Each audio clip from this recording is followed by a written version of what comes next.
सबको जय मसीह की परमेश्वर की नाम की महिमा हो। आज का वचन है मरकुस उसका पहला अध्याय उसका 12 और 13 वचन। तब आत्मा ने तुरंत उसको जंगल की ओर भेजा। हालेलुया। परमेश्वर के बारे में यहाँ पर बात हो रही है। प्रभु का वचन कह रहा है कि जब परमेश्वर ने बपतिस्मा ले लिया था तब परमेश्वर को जंगल की ओर आत्मा ने जंगल की ओर भेजा। हालेलुया। परमेश्वर ने जब बपतिस्मा लिया तब जो पवित्र आत्मा उनको मिली थी उस पवित्र आत्मा ने उनको कहा कि आप जंगल की ओर जाइए। हालेलुया। जंगल में 40 दिन तक शैतान ने उनकी परीक्षा की और वह वन पशुओं के साथ रहा और स्वर्गदूत उनकी सेवा करते रहे। हालेलुया।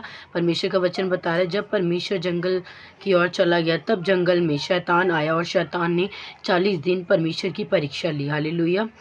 और परमेश्वर उन वन और पशुओं के साथ रहा और स्वर्गदूत ने उनकी सेवा की। हालेलुया।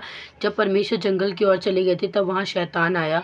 शैतान जो कि विरोध करता हैगा, जो विरोधी होता है, हमारे जीवन में रुकावट लाता हैगा, वो शैतान परमेश्वर के जीवन में आया और प्रभु के सामने आके 40 दिन तक उनकी परीक्षा लेने लगा। हालेलुया। परमेश्वर 40 दिन तक उपास में थे, बपतिस्मा लिया था परमेश्वर ने, तभी शैतान आके उनकी परीक्षा कर रहा था। हालेलुया। 40 दिन तक परमेश्वर की परीक्षा की शैतान ने। और परमेश्वर वन और पशुओं के साथ रहे वहाँ जंगल में, और जो स्वर्गदूत थे उनकी सेवा करते रहे। हालेलुया।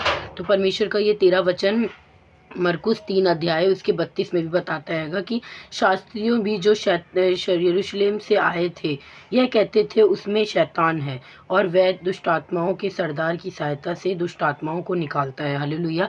यहाँ पर शैतान को दुष्ट आत्माओं का सरदार कहा गया है। हालेलुया। तो परमेश्वर का वचन इसमें भी बताता है कि कैसे शैतान ने परमेश्वर की परीक्षा की। हालेलुया। कि 40 दिन तक परमेश्वर की परीक्षा की और परमेश्वर को परखा। हालेलुया। और परमेश्वर वहीं पे रहे इस जंगल में और स्वर्गदूत उनकी सेवा करते रहे। हालेलुया।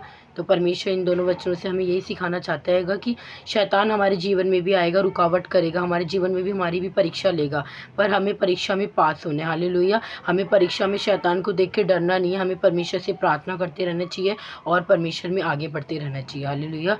तो परमेश्वर इन दोनों वचनों से आप सबको आशीष करे। सबको जय मसीह की।